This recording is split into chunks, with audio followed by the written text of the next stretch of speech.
Which is best, your IRA or 401k? We're going to look at the black hole, part two. Stay tuned. From Philadelphia, the home of the Liberty Bell, Financial Freedom Radio starts now. Here's your host, Raymond Jewell. Welcome, everybody, to financialfreedomradio.com. My name is Raymond Jewell, and I'm going to be your host for the next 15, 20 minutes, however long this takes. We'd also like to have you like, share, and subscribe to our shows. So if you go to financialfreedomradio.com and get on the list, we'll send you out the shows when we put them up, or go to youtube.com/financial freedom radio and subscribe, and also ring the bell, because that makes sure you get first, what do we call it? First notifications. First notification. Thanks, Steve. You're welcome. How are you, Steve? I'm doing good. How are you?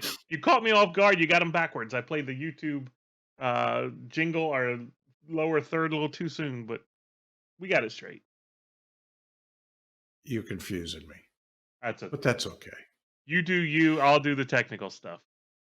So we're going to continue our black hole, Steve. You're going to love this, because we got some feedback as to the show that we did last week. And people said that they didn't know until they saw it in illustration. I think you were one of them, weren't you, Steve? Yeah. We got quite a few comments. We got a few comments on that. It was just very.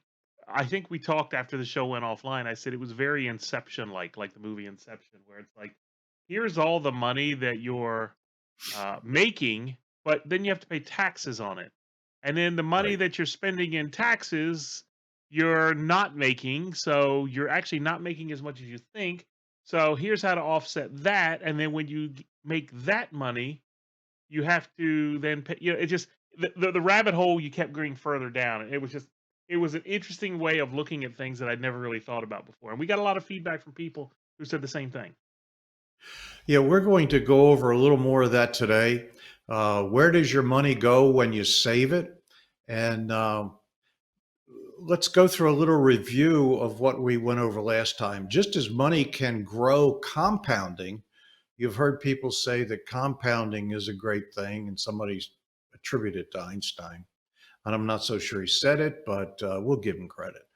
When something compounds, there's a reverse effect when growing money. So when you have compounding growth in a taxable account, you have compound taxes. And most financial people don't address that, because what they fail to grasp is when you have money compounding in one bucket, you pay taxes annually on that money. And when you pay the taxes, you don't take it out of the compounding account. You have it compounding in one bucket, but then out of your income on your tax return, you're withholding, you pay taxes. And it gets blended in, everything gets blended in together. So you've got money compounding over here, but you're paying taxes over here. How much are you paying? And when we pay those taxes, anytime we spend money and we get nothing in return, we have a loss. And so what could we have earned if we were able to take that loss and put it in the bank at the same interest rate? And so what we want to look at, again, in our black hole is the losses. And I call it the black hole. It means other people can call it whatever they want. But once you understand it, you'll start to realize that there are better places to put your money. Sometimes you make sacrifices. So when we look at the potential earnings on an account, we have to look at the potential losses and what they would grow to if we were able to put those in the bank at the same interest rate or higher. So when we look at this in a holistic sense, we want to ask several questions. When you save money for retirement, would you give up control of that money if you could never pay taxes on the money again? I'll ask you that, Steve. Would you? Would you, if somebody said you put your after tax dollars in, and I don't know what he's going to say, folks. So if somebody were to tell you you could put after tax dollars in an account and the growth on that money, you will never pay taxes on that money ever again. Would you do that? Yeah. Because I mean, you've that's a got no-brainer, the, right? yeah, it is. But if I said you could never, you could not touch it till age 59 and a half, would that be a problem? I don't know that it would be a problem, but it would limit how much money I would put into it. There you go. Yeah. But once you know you can travel that way, you could take a portion of what your savings and put it away. See, what we tend to understand is IRAs and 401ks and 403bs and whatever else, the 40 blah blah blah. Whatever is qualified. People put money in there and they give up control of it. And they get a deferral on their taxes. But that deferral bites you in the end because you pay taxes on the full amount later. If you put money in your savings account, you pay taxes every year out of income, which kind of smooths it over, but you have the cost. So people then go to a 401k for retirement because it's better than putting money in a savings account and paying taxes every year, but you pay taxes on the bigger amount later as ordinary income tax. Now, there's another place that you can put money, and it's called a Roth IRA. You could deposit your money into that Roth IRA, and the rules of the Roth IRA are the same as an IRA or 401k, except you pay taxes on what you put in there, but what you grow never gets taxed. So it's just like your savings account with the promise of never getting taxed on it again. The only problem is you can't touch it till age 59 and a half. So it's a retirement vehicle, but you never pay taxes on it ever again. And that's important to understand because if you're saving for retirement, I'd much rather pay taxes on it now, a known tax, than pay taxes on it later when we know taxes go up and down. And Hang that on. black hole, Go ahead. what's that? I have a question. Finish Did your I? thought. That black hole just gets bigger and bigger over time. All right. So I got a What's your question. question? So my question is, you're telling me if I put, let's say, after tax, I have $1,000 and I put it Right, into a Roth IRA. You're telling me right, that over the course of that money sitting in that Roth IRA, I've already paid tax on the $1,000, right, right? Because that was after tax money. You're telling me that that Roth IRA, that $1,000 is going to generate interest, just for argument's sake, let's say it's $100 of interest. Because I don't know what the number would be. Just to keep the math simple, you're telling me that I will not pay any taxes on that $100 that got generated out of thin air. right, Well, that right. just sounds like a So beautiful let's thing. take a look at it. Let's take a look at it um, in actual, let's look at it in an illustration. So, Stevie, let's roll that beautiful bean footage. Okay, so let's take a look at an illustration that actually reflects what we're talking about. Let's put $1,000 a year away at 3%, and let's do that for 44 years as we're saving for retirement. Now, we're going to put this in a normal bank account, any bank account. So when you put the money away in year one, you grow your $1,000. You at 3%, you earn $30, but you pay $5 in taxes. Year two, you you pay on a cumulative basis $9. and then it just grows so that you have earned $47,000, but you paid $7,100 in taxes for that money. So what happens is you're earning money in one bucket and you're paying taxes out of another bucket, which is your withholdings.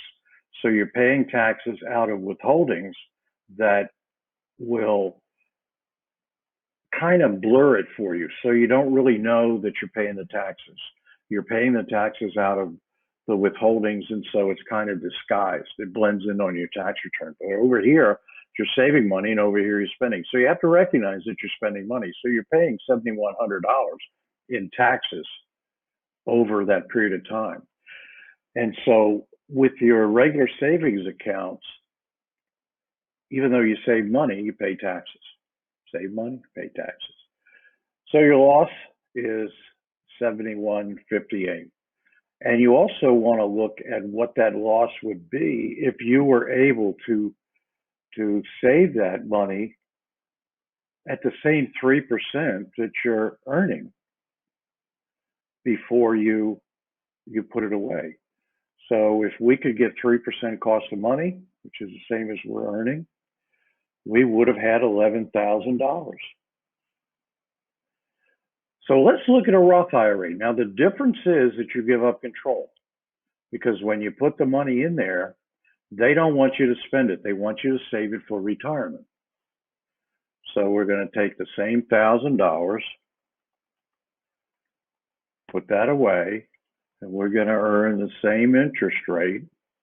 And so it's $7,100 we would normally pay in taxes. But because it's tax-free, we don't pay it. So what occurs is we have our $47,000 that we paid, or that we grew the money to, just like we did in account one. Account two has that, but now account two has $11,201. See, with the Roth IRA, you pay taxes once when you put the money in, just like a savings account. You never pay taxes again. It's much like a whole life insurance policy. Pay taxes once and defer it. Never pay it again as long as the policy stays active. And there are ways to do all that. And you get lots of other benefits. You get the disability we talked about, the death benefit, the waiver. Well, that's disability. Lots of other. Go back. I can't remember the show, but you want to go back and check out other shows, and we explained all that. I think we called it the ideal product. But the point is here, we have $91,000, and this $7,000 now went to growth, and we can add 47 and 11, so we've got 58, almost $59,000. Where over here we only had 47. So the Roth IRA allows you to pay the taxes once and never pay them again. Now, your traditional IRA and 401ks and all that allow you to defer it up front, but you pay it on the back end, on the whole amount. So in this case, you would be paying taxes on over $100,000.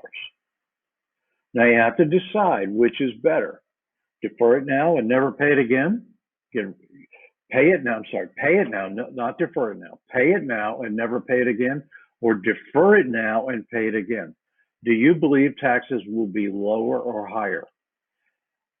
The IRAs, the Roth IRAs, are a great place to put your money and never pay taxes again. Those are the rules.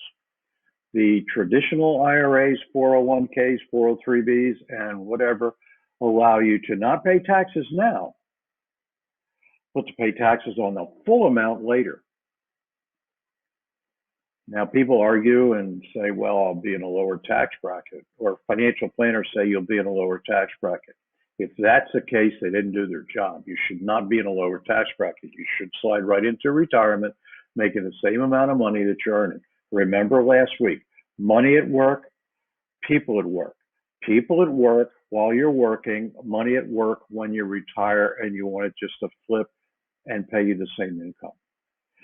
So I hope this helps understand what we're explaining about in the show and gives you a clearer understanding between putting money away into a regular savings account, putting money away into a Roth IRA or 401k and an IRA or traditional IRA.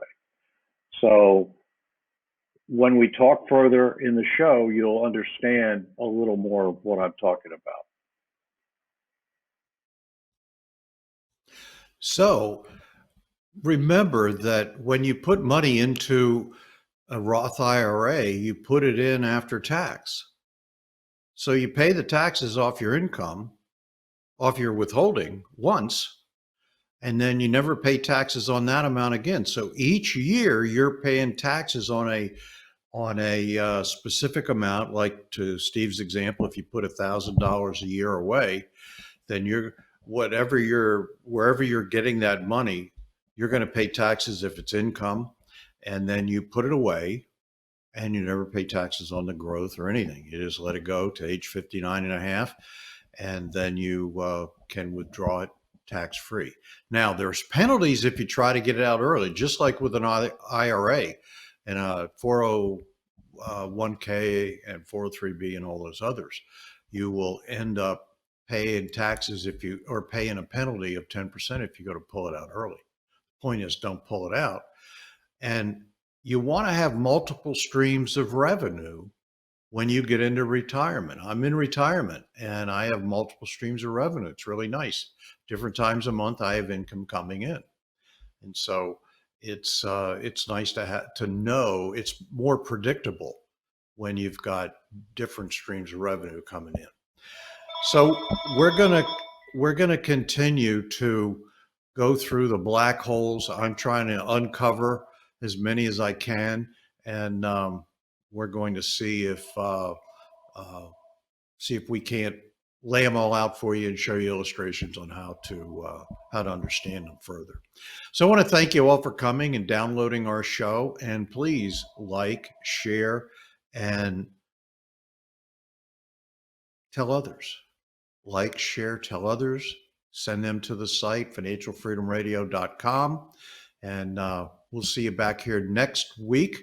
Have a great week and a great weekend, and take care and God bless. Thanks for listening. Please remember to subscribe to the podcast. If you want to learn how to create real sustainable wealth like the extremely rich people do, or maybe you just want to sustain the wealth you already have, you need to check out Dr. Ray's new book, Why the Rich Are Rich. Ray's been coaching clients for 35 years and has completely unlocked the secret strategies that rich people use day in and day out to grow and sustain their wealth, regardless of what's going on in the economy. His book is completely free, and you can get it by going to whythericharerich.com and entering your email address. Again, that's whythericharerich.com. Head over there now.